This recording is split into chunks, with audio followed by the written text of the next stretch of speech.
Morning, Kings Road Primary School. It's Monday the 4th of May. I hope you've had a wonderful weekend and I hope you've had a wonderful week of activities that the teachers from Kings Road have provided you. Today it's my assembly and I'm going to be doing the whole school assembly, and I wanted to talk about a couple of things that I think will really benefit us moving over this period of time of uncertainty. Before I do, I wanted to talk about being you but being us. You are loved by so many people. You are loved by your family and your friends, your wider family, and you're loved by all of the teachers at Kings Road Primary School. You're a very unique individual. There is nobody like you, and it's really important that over this time you recognise how amazing you are. It's also important to realise that we are us and we are pulling together in a difficult situation. Your family are there to protect you and are helping you through this difficult time, and you are helping them too. You have a responsibility to do some work and ensure that you are working as hard as you can, not only academically but also on yourself. And us as a community, as a school, teachers are making sure that they give you brilliant activities, checking in on your welfare and making sure that you're okay, and ensuring that all together as a community we get through this crisis. What I wanted to focus on today though was being healthy. Now during this time it's much more difficult to go outside and do exercise and concentrate on yourself. In school there are lots of opportunities for you to be healthy and lots of chances for you to take part in different activities. But I want to focus on the 6 things first very quickly before focusing on 2 really important factors of this. So the 6 different parts are being emotionally healthy, being physically healthy, being socially healthy, being creative, being resilient, and being diligent. Today though, I want to focus on 2. I want to focus on being physically healthy, which is this one here, and I want to focus on being emotionally healthy, which is this one here. Now, being physically healthy is challenging at times, but I'm going to look at some points which I think might help you. Let's see though if you can be as healthy as this character.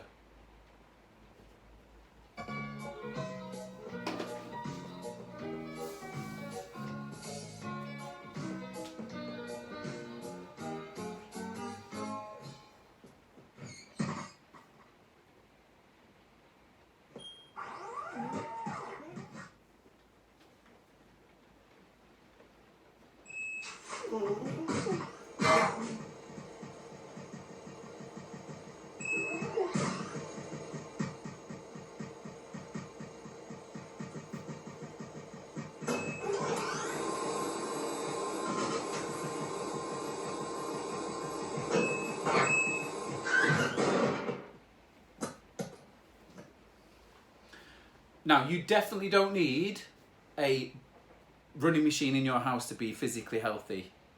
And you equally don't need a giant white polar bear, okay?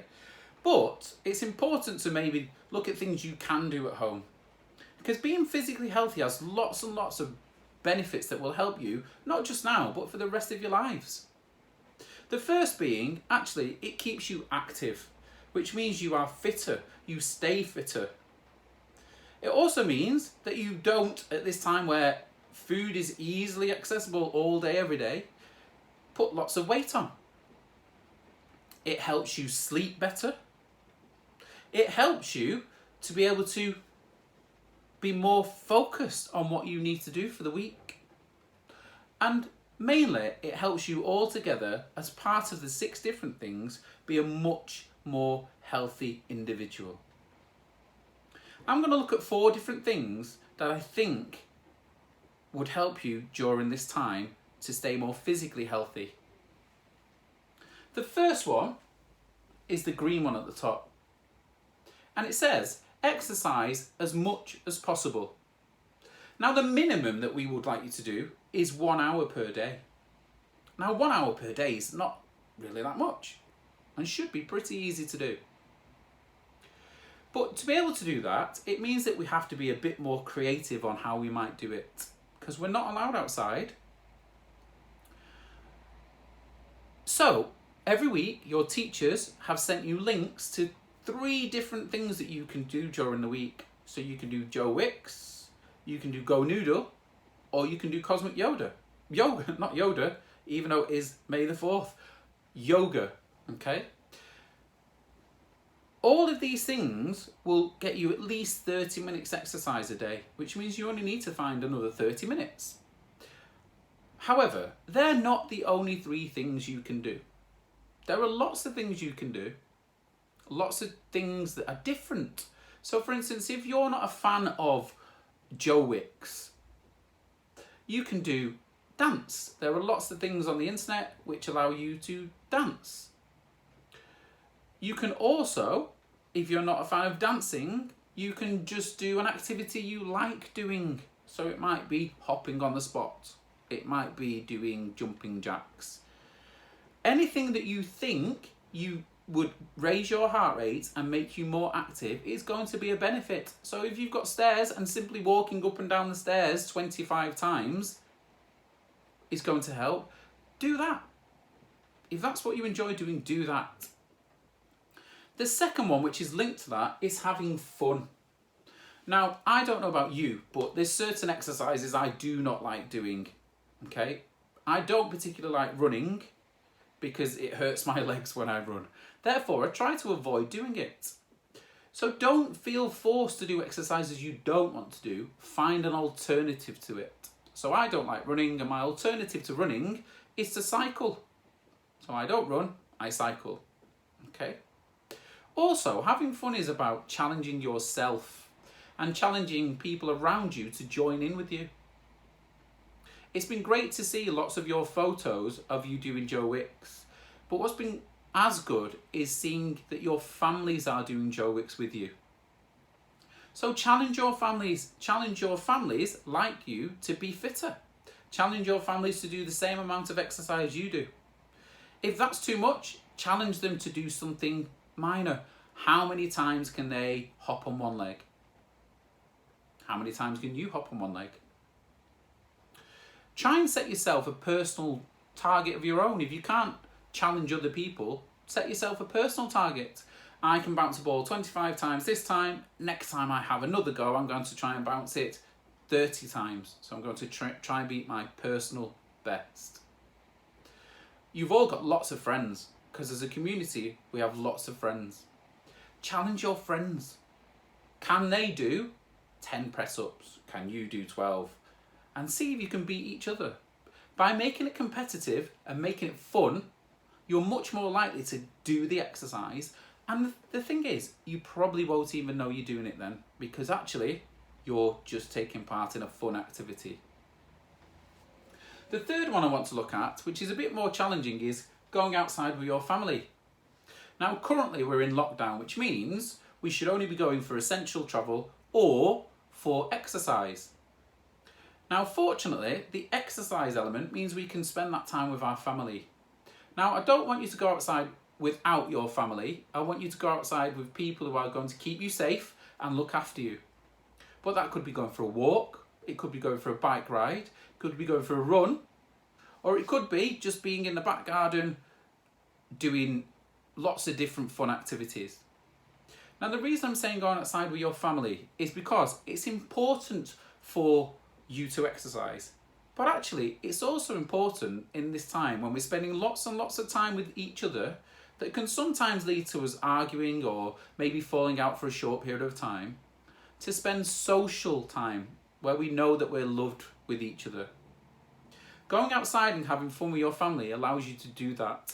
It allows you to have fun with your family, but also for you to have social time where you spend time together that isn't trapped inside your home. The next one, and the last one, is use the internet to inspire you. There are lots of people who are learning new skills. So a few of my friends are learning to play the piano, and a few of them are learning to run, and learning to run long distances. Now, you might not want to do that, and that's fine. But actually, if you love dancing, challenge yourself to learn a new dance. Can you be inspired to learn some urban dance? If you like Joe Wicks, can you do one of his other challenges that isn't one of his 30-minute challenges, is one of his other challenges on his YouTube channel? There are lots of people doing inspirational things at the moment to do with exercise. Can you join in? Can you take the opportunity to do something inspirational? And maybe you might inspire other people to do the same. So I want to move on to the next one, which is being emotionally healthy. And I want to introduce you to a book called The Colour Monster. Now, this book is about a monster who has got lots of mixed up colours, and it doesn't quite understand what all these colours mean. Now, these colours represent how the monster is feeling. But the monster doesn't understand this. It just has all these colours. Until one day, it meets a chameleon. Now, a chameleon, if you don't know what a chameleon is a reptile which has the ability to change the colours of its skin. And it changes it when it chooses to, because it recognises it needs to. Now, the great thing about it is that the chameleon teaches the colour monster about how it feels and what colour it is when it feels that way, and how it can control it and what makes it feel that way. So, for instance, the colour monster is yellow when it's happy. And it knows when it's happy when it meets its friends and it meets its family and it does fun things with them. Can you think of a time when you're happy? The colour monster also is blue when it's sad. And it's sad when somebody plays with its toys, or when it's being told off for something, or when there is no one to talk to. You can probably think of a time when you're sad too. And it goes on to be red when it's angry. It's angry when someone breaks its toys, or it's angry when it hurts itself. All of these things you can recognise when you are feeling that way. Now, what's important about the colour monster is not the colours. The important bit is to recognise when you feel the emotion you're feeling. Because when you can recognise that's how you feel, and more importantly, what made you feel that way, you have much more control of your emotions. But I wanted to look at a bit more detail of different things that you can do to help you work through your feelings during the day. So looking at the first one, is to recognise that we all have a range of different feelings and different emotions during the day. So you could be super happy at one point and then within an hour be sad or angry or calm or worried or anxious. And it's fine to feel all of those things. It's important to know that all of those things are normal emotions and all of those things are fine to feel. When they become not fine is when you let those emotions affect your behaviour negatively. So for instance, you lash out at a brother or sister when you're angry. That wouldn't be a positive outcome, okay? The second one is the blue one. It's for you to talk to loved ones about how you're feeling. Now, we all have these emotions, and we all have these emotions of anger and anxiety and sadness. And often, people can tell when this is happening. But sometimes they can't. Sometimes it's very difficult. But if you go and share how you're feeling, it's much easier for them to help you and help you feel differently about this. So an example being, if you're angry, if you go and tell someone why you are angry, they can help you to feel much better. If you're sad, they can maybe cheer you up. So it's important for you to talk to your loved ones so that they can help you and you can help yourself feel much, much better. Now the next one is to calm down. Now, there is nothing worse than somebody telling you to calm down. However, you can change how you feel. You can change your own emotions. Now in school, we've worked hard on being able to calm down. And you'll recognise this poster as something that can help you, because this is our Paths poster. And this poster says the first thing to help you calm down is to stop. And stop what you're doing that is making you feel angry. Or, if it's somebody else, to move away from that situation. The next one, the yellow one, is to plan and reflect on what made you feel that way. So, what could you do to make it better? And will it help whatever you're going to do? And then the last one is for you to go and have a go at doing it. Is go and have a go at making yourself feel better. Now I recognise that's quite difficult just to say, stop being angry. But fortunately in school, you've been taught this year and last year ways of being able to calm yourself down and change how you feel. So while you're all sat there now listening to this, I'd like you to just take your hands and I'd like them to place them on your belly. Because we're going to have a go at belly breathing or balloon breathing. So I want to show you this clip and I want you to close your eyes and I want you to try breathing. Let's start breathing with a lot of attention. Let's breathe in and fill our belly like a big balloon. And now let's slowly let the air out. 1, 2, 3. Breathe in. 1, 2, 3. Breathe out.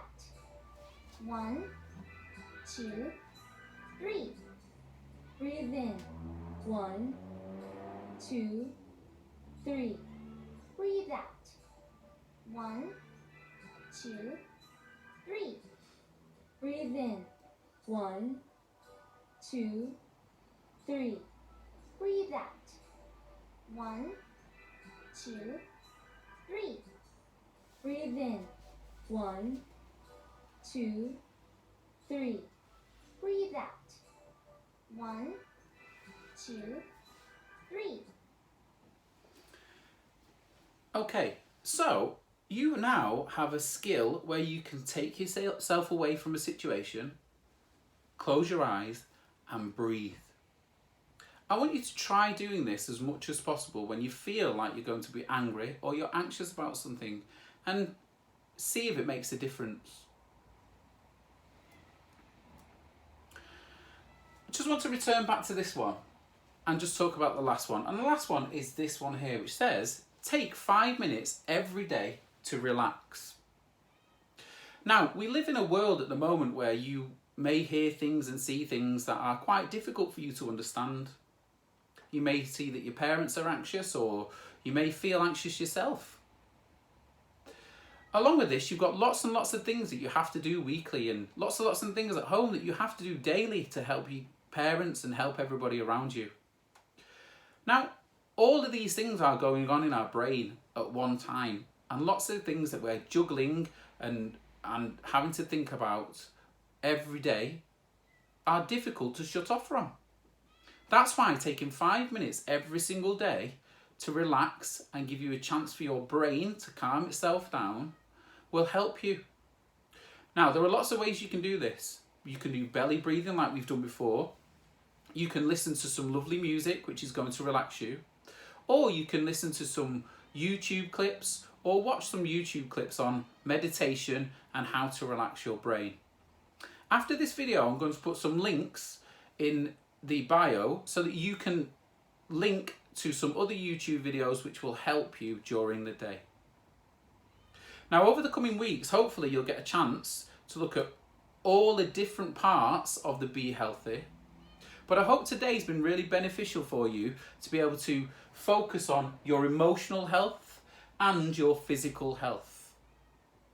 Thank you for listening and thank you for watching the video. I hope you have a wonderful week, and I hope you really dive into all of the amazing opportunities that the teachers are sending you to do fun things. Have a great day and a great week. Take care. Goodbye.